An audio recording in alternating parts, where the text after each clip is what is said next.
their groove going and potentially make for their reverse sweep here. So this game 3 is too important coming in from either sides.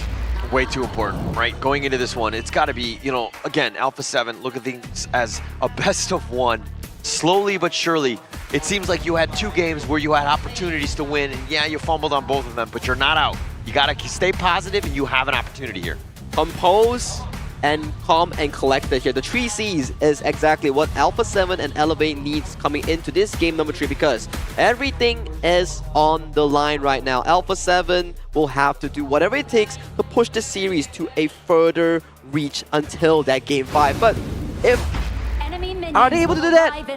It's for them to find out. It's for us fans to find out. It's for us casters to bring it to you live as Kin and Holler will bring you the live action of this game number 3. Thank you so much, Sagi. As we go into a potential match ender with this one, dare I say it's a liver ender, I don't know.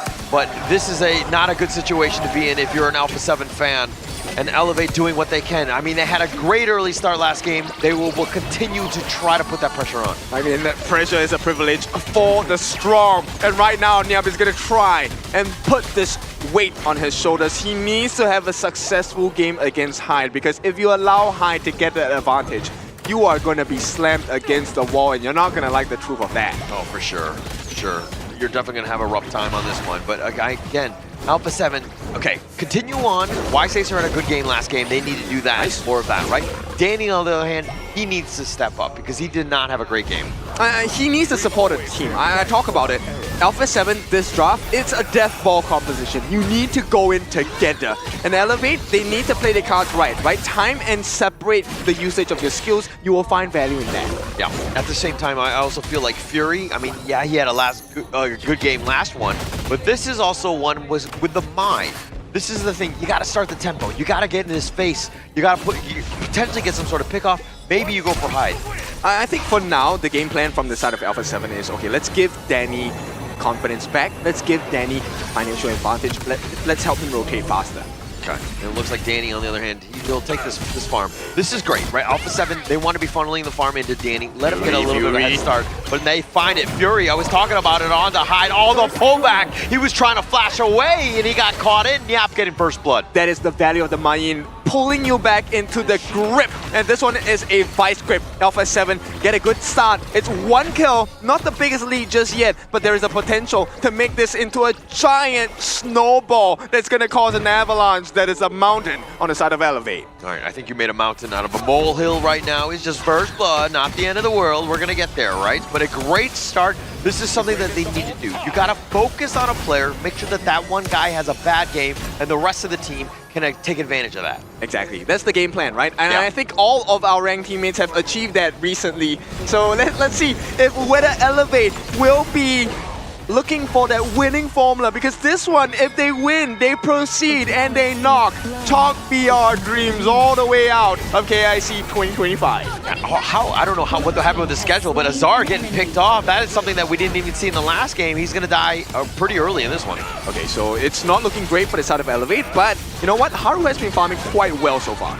Yeah, Haru was just like very efficient with his farming. He's going to pick up the Crimson Golem, wasn't stolen away by Alpha 7, but now in the top lane, he goes a little bit with the whatever, and Niap sure he gets that one. Yep, and this is going to be valuable, right? The goal difference now is, once again, it's not the biggest. Elevate, they're able to recover. Now it's about 5,000 gold in advantage to Alpha 7. But this next gank, if it's successful, it could switch the tides. Alpha 7, you're going to switch Fury up here. Look at Fury. This is one where you know that Ivalice is there, and it's not being shown in the mid lane, right? So you know that Fury is in the outside lane somewhere, and Ivalice has to go the long way around. I mean, this has been completely pushed away because you see that Fury is nearby. But it's something that, you know, Elevate are able to handle, because Ivalice doesn't need that much gold, right? The main thing here is just slowing Danny down. Danny did get that one wave in the mid by himself, but it's still behind in terms of farm and EXP behind Haru, and that's a cause of concern. Definitely a cause of concern, especially early, right?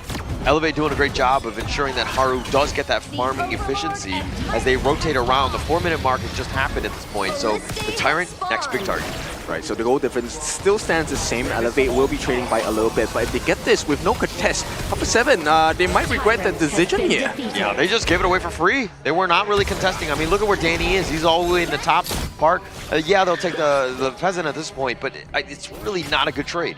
They needed to have been in a position to be able to take a T1. I think that would have been a great trade, or take a buff. But as you can see, Elevate have already primed themselves because that's not available 10 seconds before the Crimson buff actually gets up to Elevate. This is all in their game plan. Yeah, all in their game plan. Very smart with the way that they move things out. I mean, taking that Tyrant, I mean, especially at the stage, it was a 500 gold lead, now it's only 300. It's still, you know, cutting into it. You want to get in as much as possible. But this is something really cool about the Alpha 7 lineup, right?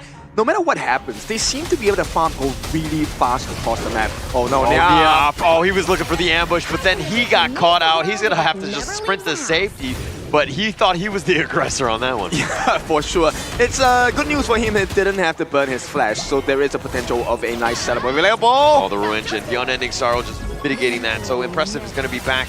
Elevate, on the other hand, they have 4 members in the bottom side of the jungle here. I mean, okay, this is a rare situation, right? You mentioned this just now. Why Caesar actually having the lead against Azar? Is this going to be the winning formula here? I mean, he is one of the guys. He's been a pillar on this team in terms of their success. I mean, they need him, right? It previously was Juan, but now why Caesar stepped in.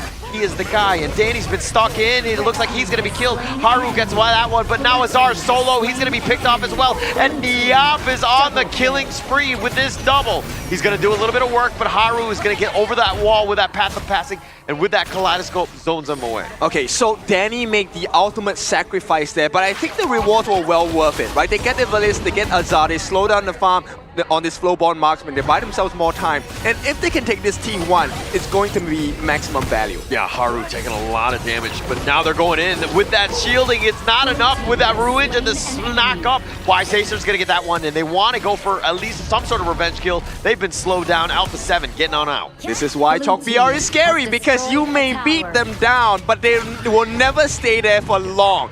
Elevate, they're finally finding the Fury that is in the mid lane. This Mai is having some value. Yeah, definitely a value, right? He's got a 1K network lead, then Niap waiting around. Might go for the potential steal. He goes with a whatever, and it looks like he doesn't actually get it. Azar is just too much damage. I mean, he did raise the heart rate of Azar for a little bit there. Thankfully for him, he did get that Crimson buff. So in terms of fighting prowess, he will be able to deal burning and true damage.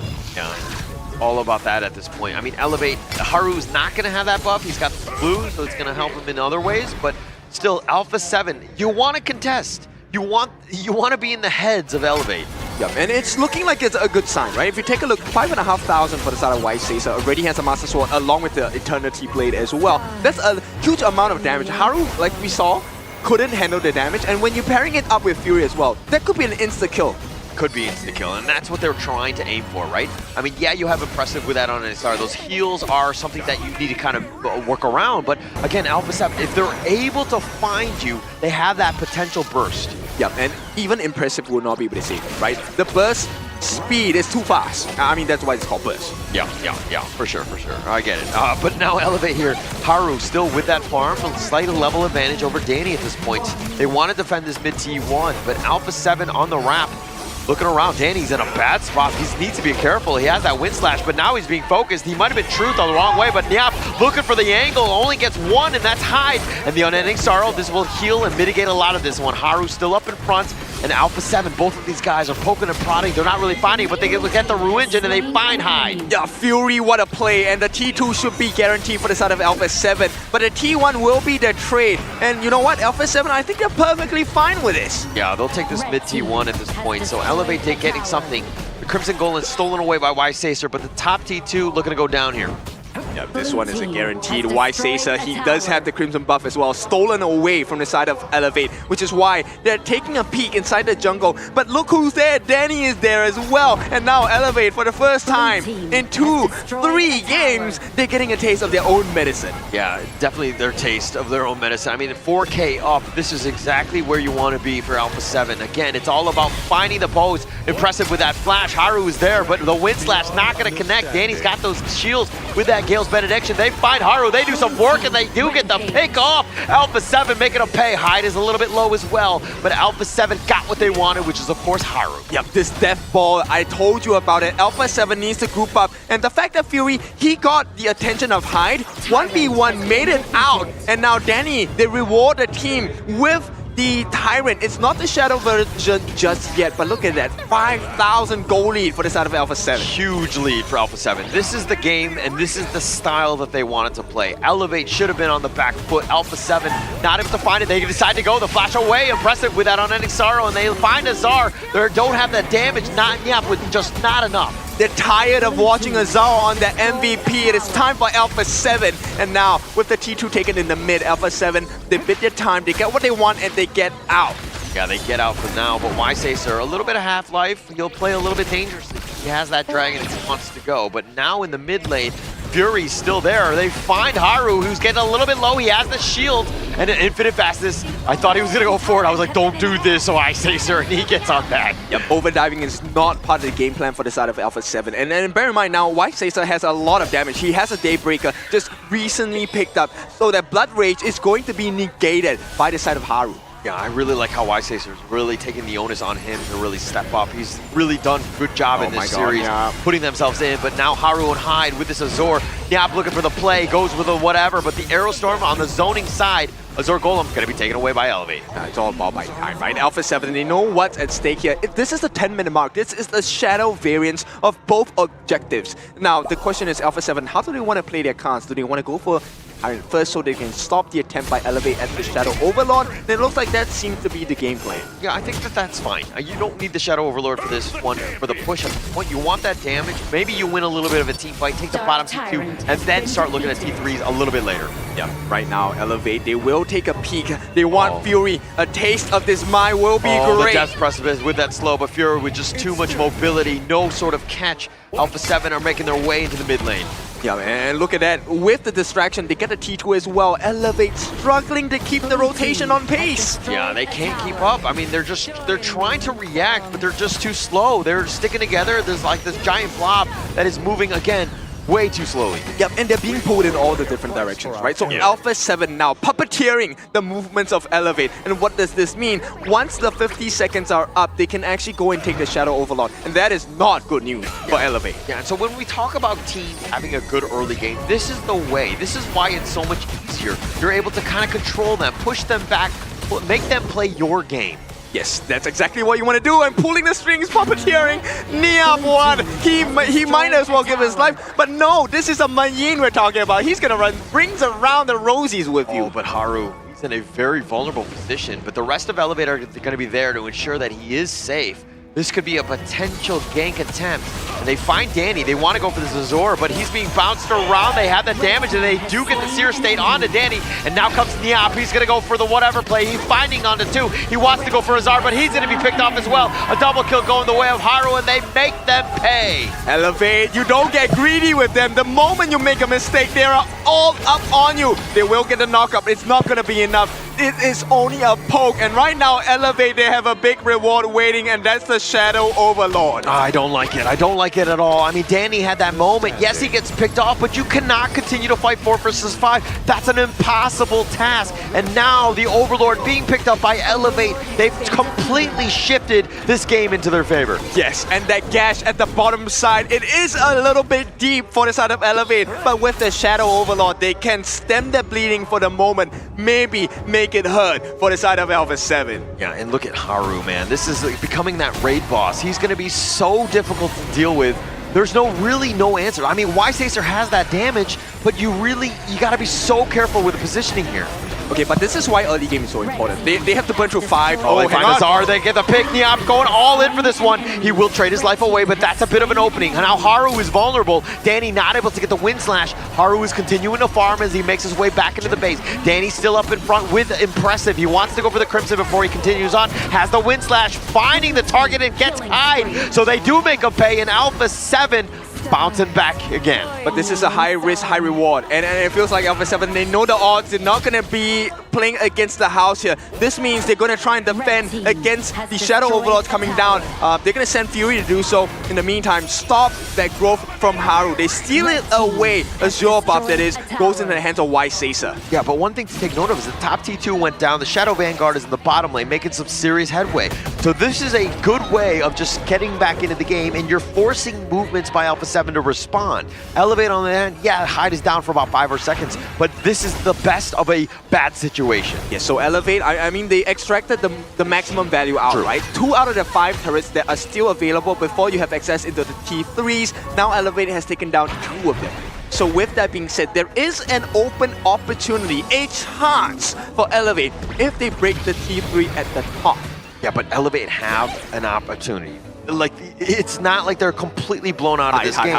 They have an opportunity for this one, but now Fury finding Hyde, who is so low, and here come his friends, and Azar is up in front, but it doesn't have enough to burst down Fury.